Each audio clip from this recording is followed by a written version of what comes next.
So I figured now would be a good time to make my latest video. I mentioned I'd been making it last week. This video is on the subject of loneliness, and specifically how I deal with my own loneliness and how it affects me. It's just me talking things out, basically. Kind of making this video in the hopes that, one, expressing myself and actually saying these words will help me cope with it a bit better, because that is one of the ways I deal with it. I'm also hoping that someone else going through some of the same things I am might see this and might be helped by it in some small way. Quite upset at the moment, feeling quite lonely. And as I said, one of the ways I deal with that is expressing those feelings. I've been to a lot of funerals throughout my life. I've lost a lot of people, and at the last funeral I was at, for my Uncle Brian, I had this moment of clarity amongst my sorrow, when I realised that the pain I was experiencing, the best way to get through it was to experience it fully, to own my pain, because when you own your pain, it belongs to you and it can never sneak up on you. You control it. And that's how I deal with my emotions. I don't shy away from them, I face up to them. I run head first into them instead of away from them. It's really difficult to do that, though. I mean, it's very easy to just be like, no, I don't want to feel sad, I'm going to distract myself with something. But you can either let go of something or you can hold on to it. And if you own your pain or your sorrow or your grief or your loneliness or your anxiety, if you just run head first into it, sure, it's intense, but you get through it a lot faster than you do when you run away from it. You know, even the negative emotions, the ones that feel bad, they're healthy. They're all part of growth. Like, part of growing is just experiencing life for everything it is, and being yourself, and if who you are is sad in a moment, be sad, own that. But my loneliness over the years has been driven by my own mentality towards the world. I've gone through various stages of pushing people away. In my teens, I had a close-knit group of friends, but I still hated people by and large. I was angry. I was full of fucking anger, and that just made me dislike the world and dislike the people around me. And that drove me into this weird kind of hermitage, where I just became this, social hermit, and I was happy about that, where I was like, no, I'm just gonna be alone and fucking be happy in my own company. And some growth did come out of that. I'm a lot more comfortable on my own now than I was before, but it still wasn't healthy. After years of just, spending most of my time alone, it did start to eat away at me, and still is. I read this really scary fact that part of your central nervous system deteriorates. Just a couple of cells die if you don't make human contact. Over the course of a 24-hour period, it was monitored that, the central nervous system, just a few cells. Now, those cells can obviously regenerate, and they do, but it's just, to read that, it made me realize, isolation actually doesn't just emotionally and spiritually eat away at you, it physically hurts you. So that scared the shit out of me, because I was like, oh shit, I haven't, hugged the person or shaken anyone's hand in, several years. Oh dear. So I was trying to deal with that for a while. And the only way I could deal with it is just try to get out into the world. It's definitely true that you can feel lonely even when you're surrounded by people. And that's a really difficult thing to deal with. That one I haven't quite figured out how to deal with myself. Other than to just do what I've told you already, just feel it. Try get through it. Try learn from it and grow because of it. The things that challenge us the most are the things that cause us to grow and learn the most about ourselves. So, there's that.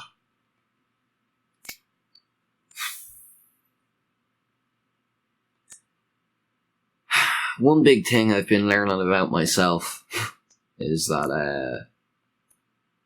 I do have a loneliness inside me. It's a bit strange to say it out loud into the camera. I've really only said this to one friend, and only very recently. And only really had the thoughts consciously recently. But I have known since I was fucking a child, I think, 12. I've known I have this, I feel this void inside myself. I'm smiling as I say this. That's because it feels good just to say it, to actually put it out there. I feel vulnerable in this moment, but I'm gonna push through that and run head first into the vulnerability. I feel like I have this void inside myself. I've tried to fill that void, that kind of empty feeling throughout my life with relationships, with alcohol, with sex, with video games, with distractions, with work, with food. Oh God, food. Just such an unhealthy relationship with food. Trying to fill what I felt like this hole inside me. And I remember it was when I was 12, I was self-aware enough to know about it. And then as I kind of got older, I started to think, what the fuck is that? How do I make that go away? And I started to think, oh, maybe it's my dad left when I was really young. Maybe not having that. Maybe that left something. And I thought, oh, I wasn't raised with religion. Maybe that's the part that God fills and I don't have that. But now here I am at a point in my life where I feel close to God, which I never had growing up. I'm not going to make this video very religious, but needless to say, God isn't the thing that's missing inside me, nor is family, because I have that too.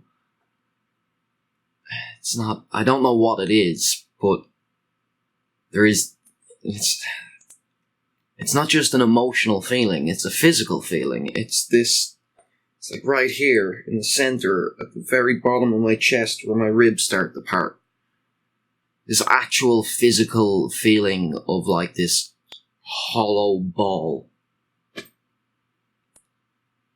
And then, sometimes over the years I'm not feeling it because I'm trying to fucking cram shit inside myself to fill it, and it's distracting me enough, or I'm distracting myself enough with work or some bullshit to, not feel it.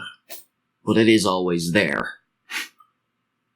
I know, I've been thinking, what is it? Is it depression? Is it God missing? Is it my upbringing missing, the abandonment issues? But I've fucking dealt with a lot of that stuff now, and it's not changing. It's still there, and it's always there, no matter how much I distract myself from it.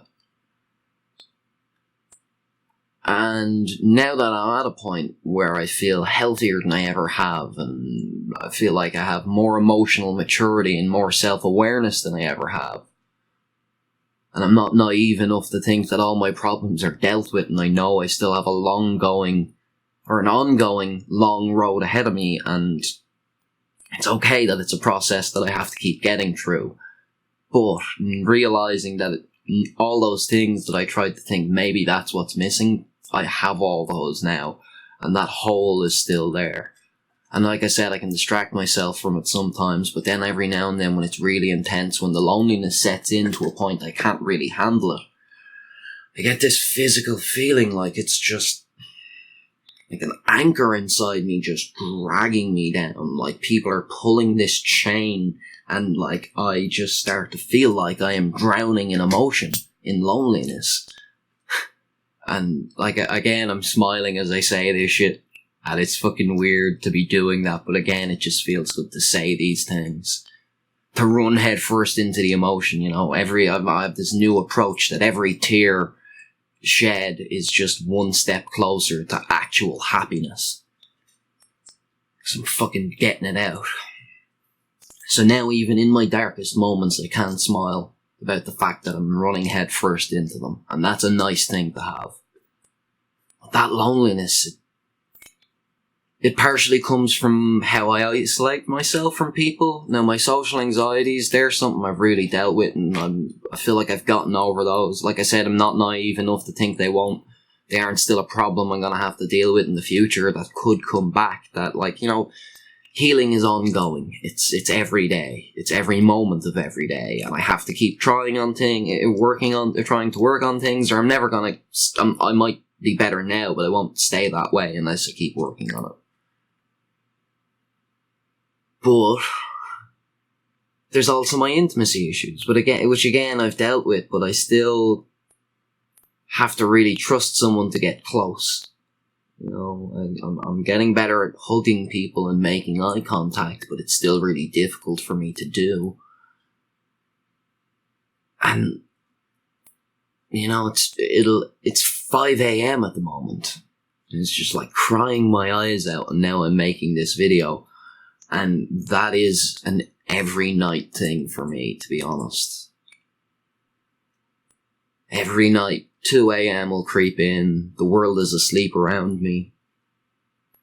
The people who I trust enough to open up to about these feelings are all asleep.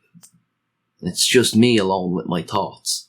And that deep loneliness, that anchor, that chain that starts getting pulled, it kicks into overdrive. Loneliness is really difficult to deal with. That deep, heavy loneliness, I'm still not sure how to deal with it. Because sometimes, even when I want to, it's really hard to reach out to people. One thing that's kind of, I think there's a tragic beauty in the fact that, you know, I'm not the only one with these feelings. You are not the only one with these feelings. Loneliness is something we're all experiencing at some point in our lives. Right now, there's, you know, potentially 100,000 people around the world also crying their eyes out because of this deep loneliness, a lonely void they have inside themselves. And that is horrible. I wish no one had to go through that. But there is some sort of tragic beauty in the fact that even when you feel alone, you aren't alone in that. You know, it can be good to know you're not the only one experiencing an emotion. And you know, like I said, there's potentially 100,000 people out there right now with the same feeling I have. And if we can all try work on breaking down the barriers we put up around ourselves between us and other people, when we can start finding it easier to reach out to people in these moments, that's when we can actually come together in our loneliness. You know, misery loves company. That's not to say if you're miserable you should make others miserable, but at the very least, like I said, as much as I wish no one had to experience any sorrow ever, in what an ideal world that'd be, there is some solace in knowing these emotions are universal. So that's another thing sometimes I think to try and help me get through it. And I think the big thing that's going to try to help me get through it is talking about it. Opening up a dialogue about it. I'd like to preface towards the end of this video now, by the way, this is not a call for help. I don't need 100 comments on this video telling me, oh, you know, we're here for you, or how brave are you, or something. I don't need that with this. My friends and family don't need to reach out to me because they're like, oh, I didn't realize you're feeling lonely. It's fine. It's just something I'm experiencing. You know, it's part of I'm a very emotional person. I feel everything very deeply. And that's okay. I love that about myself. But it's intense, as I've said. So this isn't a cry for help. This isn't me desperately asking people to come to me and help me with my loneliness. If anything, this is me trying to help other people with their loneliness by starting my own dialogue about it. So there's that. I feel a lot better than I did at the start of this video, than I did before I started making the video, than I did 20 minutes ago, than I have for the last few hours. I really have just been sitting here in my room, just crying my eyes out. Sitting in an office chair, just feeling like shit. That's okay. I'm dealing with those emotions. I'm feeling a lot better than I was. And I hope this video has helped you in some way deal with your loneliness. If you're also a hyper-emotional person who feels everything deeply, and when they feel lonely, it hits them like a fucking sack of bricks, just know you're not the only one. And it is intense. But when you can experience joy at the same level, when you're someone who feels everything deeply, all you have to do is push yourself into an environment where you can experience joy, where you have the opportunity for good. And that's why I love being such an emotional person, why I love feeling everything so deeply. Because it's a fantastic way to live life. Everything's intense, the good and the bad. You know, life's a roller coaster. I don't think I'm bipolar around. I don't have these massive mood swings. I mean, maybe I am, but I don't think I am. I wouldn't care if I am. There's nothing wrong. I don't think that's not a character flaw if I am. It's just part of who I am. No matter what, labels you might be able to put on all these things I feel, I don't really care. They're just part of who I am. I'm sure if anyone psychoanalyzed me enough, they'd find enough wrong with me to, put some labels on things, but I don't need that, I'm dealing with it in my own way, in a healthy way, I'm pretty sure. So, that's good. Anyway, I digress. I've gone on far too long here. I'm likely going to do a song on the channel over the next week or two about my loneliness. It's a song about loneliness. And I figured that's another way to express my feelings through art, as well as just talking about them. So I'll do that. I don't know when. I used to have a regular schedule here on the channel. This video I said I'd put out on Sunday. I wasn't feeling it, so it didn't. That's gonna be something else that happens here on the channel now. I'm just gonna do things when I feel like it. I'm gonna not push myself and give myself deadlines. I'm just gonna be as I am and do as I feel. Thank you for watching, and I hope this helped. Slán go fóill.